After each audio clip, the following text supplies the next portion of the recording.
Come running at me, devil. Single axle, so that thing will, I don't know if I'll put that in the bloopers reel or just leave that in place. Well, hey friends and neighbors, this is Chuck out at Sheraton Park Farms. Welcome back to the farm. So it's chicken moving day. We got all those chicks down in the brooder that, you remember we bought 99 chickens a couple weeks ago because we thought there was going to be an issue with the Postal Service. So we went up to Rural King just across the state line and we bought 99 chicks. Well, they're filling that brooder up. I mean, they're taking up a ton of space and it's time to move them out. So we're going to get them moved out on pasture today. We're going to move them out into some of our Soskovich style chicken tractors, so we'll show what we're doing there. And the other day we done a little bit of a tour on our eggmobile 2.0. Well, we've made some additional improvements, so I'm going to show you that. We're going to look at what we've done there. Can't take any credit for that. That was all David's doing. He put a lot of work, a lot of thought, a lot of time into that. So we're going to check that out. But anyway, stick around with us for a little bit. It's a beautiful day. I'm finally out in short sleeves. About daggone time. Hang around with us for a little bit. All right, so what we're going to do is it's time for our egg layers here. These are the 99 that we bought a couple weeks ago. Time for them to move out, so we're going to pull them out and put them in a couple tractors that we've got out on pasture. So let's see if we can get them all in one trip. 3 boxes, of course. Let's see if we can get them all in one trip and get them out to the tractors and get these babies out on pasture.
That's kind of cool. We thought there were 99.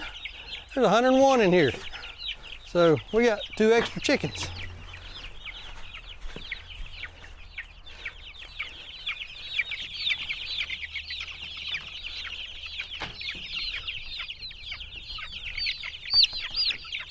Y'all need to unpile out of that corner right there a little bit. Okay, so we're moving those layers, those juvenile laying chicks, out of the brooder down at the barn, and we're going to put them in 3 of our Soskovich style chicken tractors as an intermediate step before they go into the eggmobile with the other chickens. So we were counting as we were coming up the lane. There's 101 of these. There were 213 of the big layers. We've lost a couple of those over the past couple days. So we've got 314. Is that what we said? 314. So there's 213 of those. 314 chickens, egg chickens, plus 52 meat chickens. Trying to do math on camera. That gives us 366 chickens plus 10 turkeys. So 376 fowl. That's a lot of bird. 376 fowl. Is that right? Well, we don't come with 376 pieces of poultry on this farm right now. So let's get these birds out of this, out of these crates and get them over in the chicken tractors, and I'll show you how we set those up.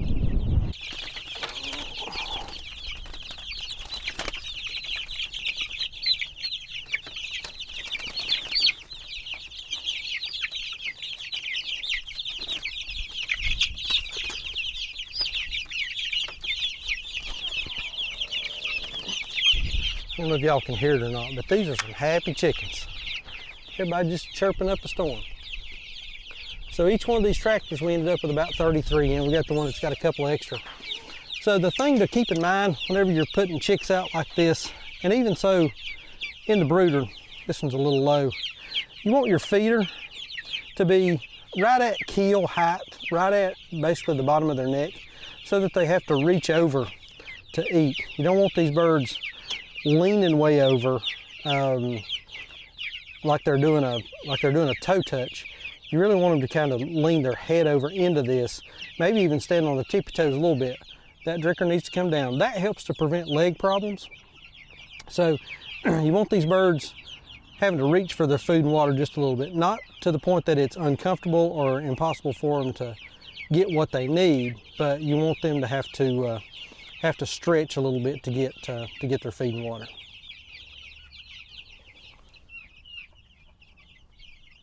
We're gonna let this tarp down over here on the left-hand side. It's folded up and under. We're gonna drop that thing down here in a minute and make sure we got the windbreak on this side. Another thing I want to mention, now that these birds are out here on pasture, we've taken them off a chick starter and they're on a layer pellet. And this is just a 21% layer pellet that will feed them. Around here, everybody, I get this question a lot, everybody gets the same thing. We feed, after they come off of either chick starter or game bird starter for the turkeys, everybody goes on the same thing. They just go on a 21% layer pellet. It's easy. We've been doing it that way. This will be our 4th year doing it, and it's worked fine. We've not had any issues with grow outs or with egg quality or anything like that, or meat quality in our meat birds or the turkeys, either one. So, you know, we just elect to use that. It's simple. We just have to buy one feed. We have to keep up with one feed. We don't have to worry about, you know, we're putting the right bag and the right bin to feed out of. So that's the feed regimen that we use for all these birds. So a couple of improvements have been made since we done our tour the other day of our eggmobile. I think I showed we got our nest boxes mounted. I had one of these best nest boxes, say that 3 times fast, the rollaway style, that was attached to a chicken tractor that the Sescovia style chicken tractor we'd bought a couple of years ago. And that thing had been sitting out in the field, so we pulled it out and we have put it into service. So we got that up and going. Kind of hard to tell from this angle. We've not moved any of these, but had a viewer make mention about some of the chickens roosting right over top of the other chickens and pooing down on them, on their head. So good point. So we have taken some of the roosts loose, moved them to a different spot, and tried to kind of stair step or stagger some of the roosting space. So I think that's going to be helpful. Did notice some chickens coming out in the morning, had a little bit of poo on them, on their heads and backs. So yeah, good point. So we have worked to curtail some of that. Still got a few more to go. Like right here, we got 2 posted right next to one another. There's one that's kind of in the middle between, and there's a couple more back through there that we've moved, put some spacers in, just to create a little bit of additional space. Not good practice to have those birds roosting directly over top of one another. So point well taken. So we've got that fixed. Nest boxes, again, nest boxes are up, looking good, being utilized like they should. How you doing there, chicken? Let's see here. Somebody must have gone and come got, no, maybe not. So we're getting a few eggs. Getting a few eggs. You know, these girls have really slowed down. Now, let me show you the thing that David done that is just cool as heck. So, don't know if you can see real well. Let's go and get down here. If you'll notice right back there, along the very back of the coop, there are some chickens that are dipping their head over the edge. We have installed a bulk feeder on the outside of the coop, and this is where they're feeding it. So let's step outside and I'll show you what we've done. There's Mr. Sassy Pants. Somebody was asking what breed he was. He's a Lavender Orpington, and he is a bit of a, can't turn your back on him. he'll get you. He's a real piece of work. So this is what David came up with. We have built a bulk feeder onto the front of the coop. I think we're going to do a little bit more with the support right over here, but that's just in place for the time being. Bulk feeder onto the coop, hinged lid, got a little handle right there, hinged lid. So we just pour our feed in here, gravity style feeder, drops down to the inside, and then those birds can feed from the inside. I think he figured up we probably can store about, oh, stepping on chicken. We probably can store about 8 bags or 400 pounds in this thing, which is going to be actually pretty handy because on the front, when we're moving this thing out, we noticed if we try to back up, it will tilt. So we needed some extra weight in the front because it is a single axle. We did need a little bit of extra weight in the front to keep that weight down whenever we're, oh, yep, see, there he comes. Did you all see that? Come running at me, devil. Single axle, so that thing will, I don't know if I'll put that in the bloopers reel or just leave that in place. So this thing will tilt a little bit and will kind of fall forward, so, or backwards. It'll fall backwards. It flips backwards. That daggone chicken's got me so tore up now. It will flip backwards, especially whenever you're trying to roll, if you're trying to push it back. So hook on the front, we've got extra weight, we'll keep the front nice and low. That should prevent that teeter-totter effect on our eggmobile. Somebody may be heading for a stew pot for long. We ain't gonna have a Rooster doing that mess. Eggmobile 2.0.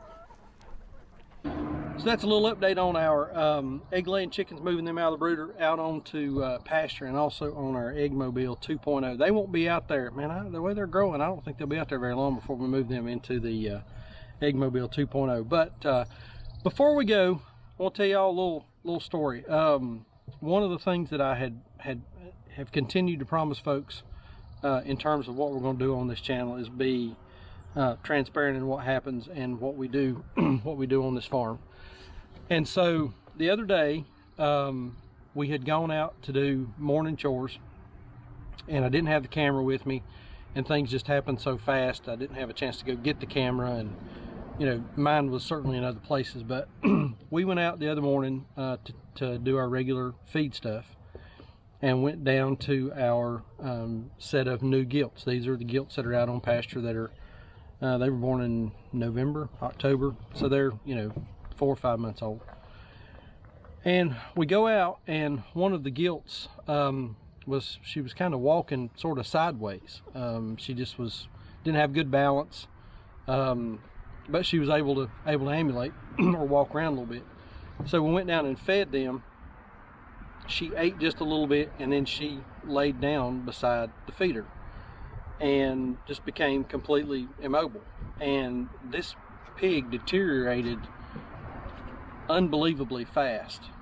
She went from walking around a little bit sideways, laying down when you would try to stimulate her a little bit, to having some even seizure type activity that was just tonic-clonic. I mean, full body shaking and just uncontrollable.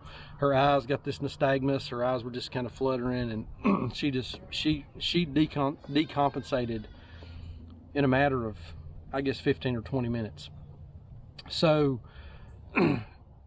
was going to reach out to the vet, texted the vet, didn't get a response back, and this pig just continued to get worse and worse and was not doing well. And so we made the choice to euthanize the pig because, you know, she was sick, she was terrible, she was miserable, she wasn't doing well at all, and we didn't know what it was. We was afraid, you know, maybe it's a, you know, bacterial infection or something that potentially could spread to the other pigs. We needed to get her out of there. So again, we elected to euthanize her. Ended up, the vet called us back. We've talked through potentially what that could have been, anything from bacterial meningitis to tetanus to some kind of toxic ingestion. You know, she might have gotten a hold of a toxic mushroom or something. You know, we have no idea of knowing what it is. Since then, we've watched all of those gilts really close. We've not had any signs or symptoms of anything additional. We are going to give everybody a tetanus shot just in case that was it. Based on the speed of progression, I'm a little bit skeptical that it was tetanus, but you know, we just don't know for sure. But anyway, long story short, we have lost one of our gilts that we had planned on breeding coming up probably in May-ish, May or June, somewhere in that neighborhood. So, but anyway, again, you know, we've said that we were going to take you the good, the bad, and the ugly, and that was just one of those, you know, that's one of those painful things that you hate to have to do, but we felt like it was the most humane thing to do for that pig at the time. And you know, in the heat of the moment, you just got to make the best decision that you can. So anyway, I want to post a link to a couple other videos over here, some other stuff we got going on: pigs, chickens, sheep, turkeys. I mean, gardens are coming, and there's just a lot happening here spring. But anyway, if you've not subscribed, hit that subscribe button, follow along with us. We appreciate y'all watching. We'll see you on the next video. Thanks.